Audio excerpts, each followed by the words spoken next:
Good morning.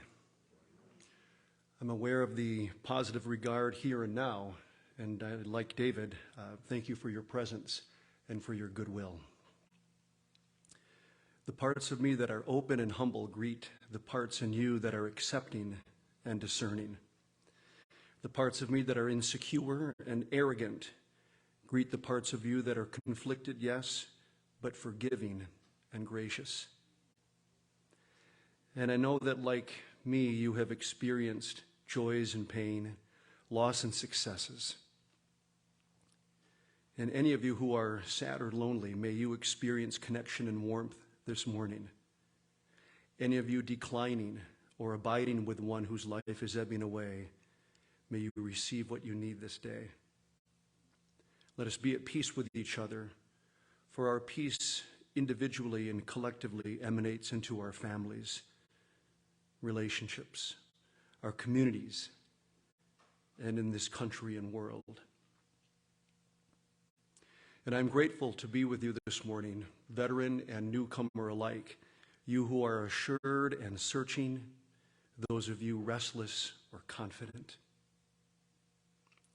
As I recognize and confront my own stubbornness and defensiveness, I realize more and more the wisdom and the benefits of spaces and places, mindsets between the extremes, finding a middle way or ground, acting in and exploring the spaces between easy or lazy postures, between extreme ways of doing, thinking, or believing. A middle way, recognizing and avoiding the fool's choice of abiding in either extreme, and being free and courageous to promote and live out something in the middle. There are so many somethings in between. There are so many compromises without losing our souls or selves.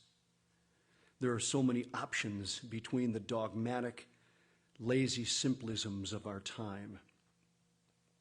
So if the extremes are a bit easier, or if we are lazy in the extremes, that makes the somethings in the middle more difficult and likely more important. Perhaps for the courageous and the misfits and the mystics, ones marginalized, often by the sheep and the shepherds, the compromised and colluded, like I can certainly be, and I have been, and will continue to be in various ways. Man, what lives we live. What a world and what a challenge. A challenge to see, to humbly recognize where and when I am not helpful or conciliatory, when I am stubborn, when I wish to be right rather than do right.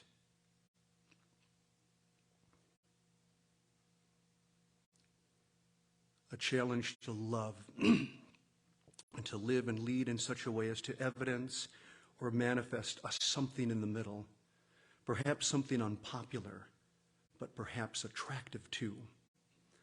I often attempt to identify the extremes with clients in order to pave the way for a something in the middle. I created a practice years ago called Utopia Counseling and Coaching, and I promise this is not a commercial, but two Greek words, utopia starting with a U, the extremes, the impossible, perhaps the fantastical, the unattainable, sometimes what we feel we have or own and wish to impose on others, some one ideal or perfect way, which of course we cannot possess, the impossible place.